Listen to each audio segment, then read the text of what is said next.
There was a recent set of headlines that caught my attention that the Football World Cup for 2034 will be hosted by Saudi Arabia. If you, like me, are wondering what's a big, sandy, desert-filled country doing by hosting a Football World Cup, well, you're in the right place because in this episode, we're going to find out the answer to that exact question. Now, tell me, why would any of our listeners find a topic like this interesting? Ma'am, because they like FIFA, Ronaldo, Messi. Good. I'm glad to hear that. So that's probably a reason why listeners will enjoy a topic like this. Okay. What do you think, Raghav? Ma'am, I also think about the same reason. If anyone likes football like me, it will be interesting for knowing the facts about the country that is going to host the World Cup in 2034. Interesting, wonderful. I'm glad you all feel that way. You're listening to What's New Today. This is Sangeeta, your host from India, and joining me in this episode are two middle schoolers from Delhi. My name is Pragya Mishra. I'm from Bal Bharati Public School, Dwarka. I study in class 8C.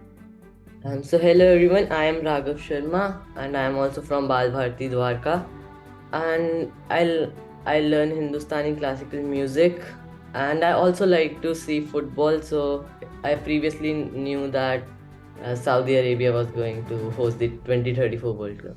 Oh, wow. That's very, very interesting that you'd already found out about it, because I was going to ask you this question. Do y'all read news? Or if you do, what kind of news topics do you follow? News categories do you follow? So my father reads the newspaper. He reads all the sections. Mostly I read the sports section about cricket and football. I read about the Saudi Arabia hosting it on it. Okay, so after your father finishes reading his newspaper, he hands it over to you, the last couple of pages. Is that how it works in your house? Yes, ma'am. Yes? Okay. What about you, Pragya? Ma'am, we get a newspaper in the school, so I read there. Oh, you read newspapers in your school too? Yes, ma'am. Or does either one of you access news online? No, ma'am. No, ma'am. Oh, wow, this is really cool. Frankly, I'm very happy that there are middle schoolers here who are sticking to reading news on the newspaper, which is a slightly more trusted source. At least I'd like to believe so, compared to social media. So yeah, let's stick to this. It's a wonderful practice, and I shall hope that we shall all stick to this. So before we discuss today's story, I thought we'll do a very quick rapid fire. This is a rapid fire round on Saudi Arabia. Is that okay? Are we up for it? Yes, ma'am. Yes, ma'am. First question, Pragya. In which continent is Saudi Arabia located? Ma'am, Asia. Wonderful. Yes, it is in Asia. Second question. If you happen to go to a restaurant in Saudi Arabia, you'll find a lot of dry fruits in their food. Is this true or false? True, ma'am. You guess so? Third question. In Saudi Arabia, camel racing is a very popular sport. Do you think there is a jockey sitting on the camel like you do, when you have horses racing? Do you think there's a jockey sitting on a camel or not? No, ma'am. No. Why? Ma'am, because they have two humps. Yeah, it's very hard for someone to sit between two humps. That's an excellent reason. But the answer is that these camels do have jockeys sitting on them, just like you do have on horses. But I have to admit, your rationale is very right. I'd love to go back and check out some of these YouTube videos and see how these jockeys sit on camels. All right, next question. This is for Raghav. Take a wild guess, okay? You can just guess really, really widely. How many rivers or lakes does the country of Saudi Arabia have? I'll give you ranges if you're lost. Is it like 0 to 2, 3 to 5, more than 5? Ma'am, 3 to 5. Okay, Pragya, what's your guess? Ma'am, 3 to 4. 3 to 4. Okay, the correct answer is 0. There's not a single river or a lake. There's hardly any rainfall in that country. That's the kind of land and terrain Saudi Arabia has. Next question, this one's to Pragya. How has this country, which is a lot of sandy deserts, how have they been earning money so far? Ma'am, because of petrol. Yep, that is right. This one's the last question in this rapid fire round. This is for Raghav. who is the leader of that country? And how do these people become leaders of the country? Do they go around electing their leaders like we do in India, or is it a very different format? It is a monarchy in Saudi Arabia. So the current leader is Crown Prince Mohammed bin Salman. Okay, so they have a king, and then the king's son becomes the king, and then his son becomes the king. So that's how it is. Fantastic. Now let's come to the real crux of today's story. Why is Saudi Arabia trying to host a football World Cup in the year 2034? So in this next part, I'm just going to throw open questions. So whichever one of you knows the answer to it, or has an answer to it, please feel free to jump in and answer. Why do you think Saudi Arabia wants to host, and why do you think they bid to host a football World Cup? There was a survey in 2015 where it was found that 80% of Saudi Arabia's GDP was from the export of oil and petrol. So they want to shift this to other things as well, like sports. So that's why they are putting a lot of money into all this. You were spot on, 100% correct. Football is definitely gaining more popularity in that country. Am I right? I think some of their clubs have bought really big names.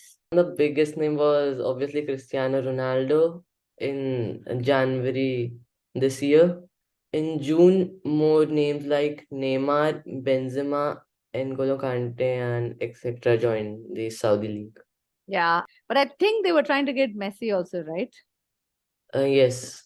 Yeah, but Messi moved on to a club in the United States, in Miami. Am I right? Yes, ma'am. Inter Miami. Inter Miami. Okay. Saudi Arabia is also trying to go up in the club football charts. What other sport events is Saudi Arabia trying to host or has started hosting?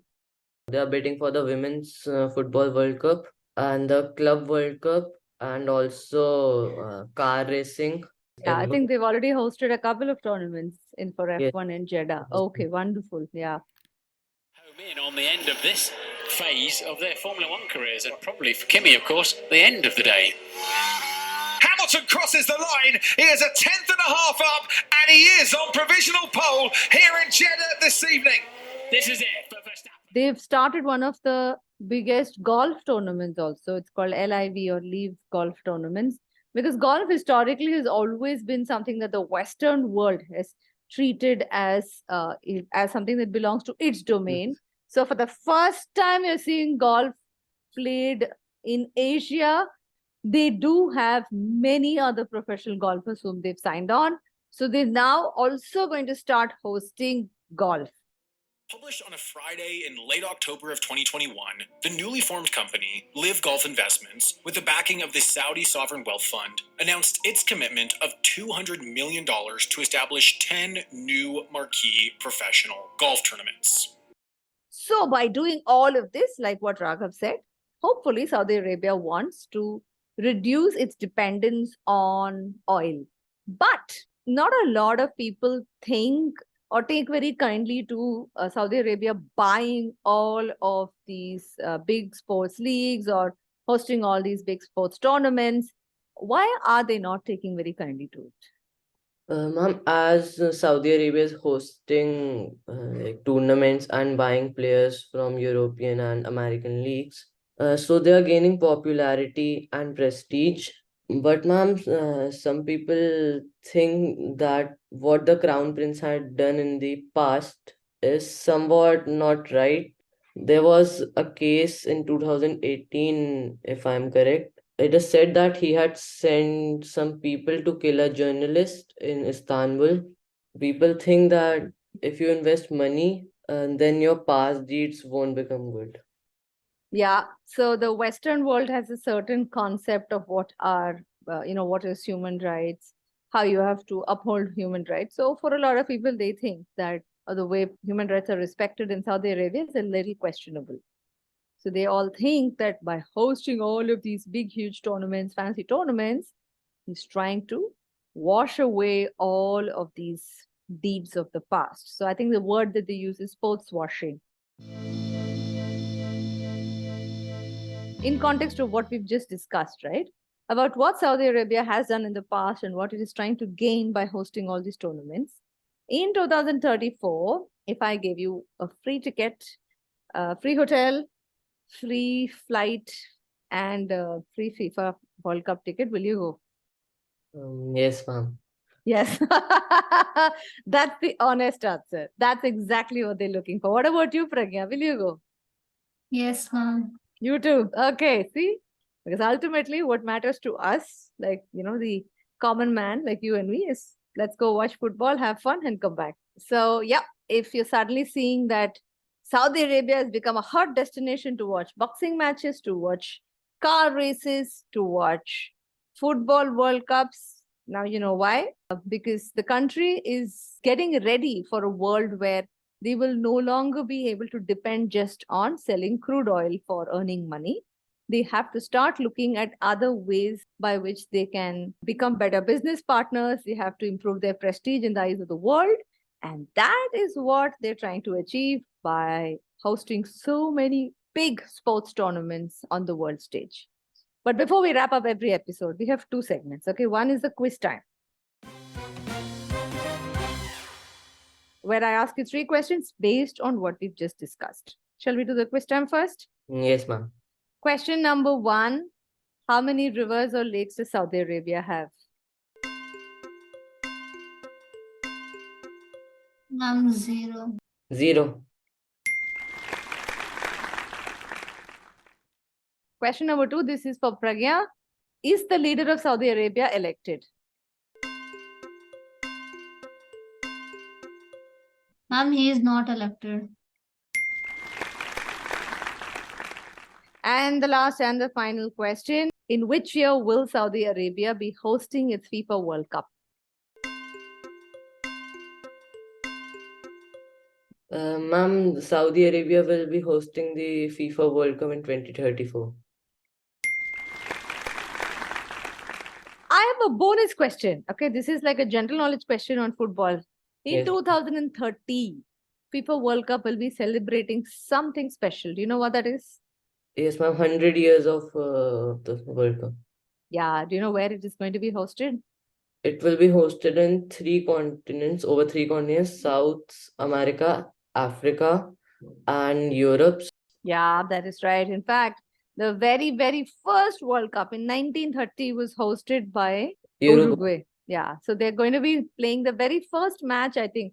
Either they're playing the first match or they're holding the centenary celebrations in Uruguay, right? So 100 years later, they wanted to go back and do the same thing. Okay, wonderful.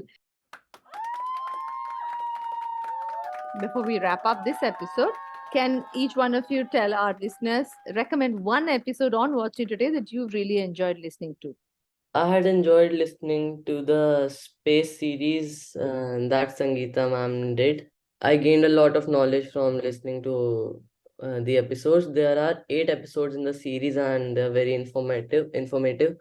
I would recommend our listeners to go and check out those 2.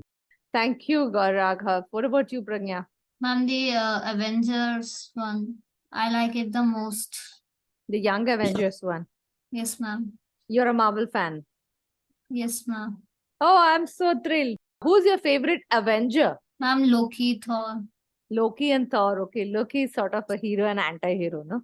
Wonderful. Thank you so much, both of you, for your recommendations. So in case any of our listeners want to find out more about the space series and the episode on the Young Avengers, I'll leave a link to that in the show notes below. The Young Avengers, especially, it was an episode we recorded about the next set of superheroes that Marvel is likely to come out with.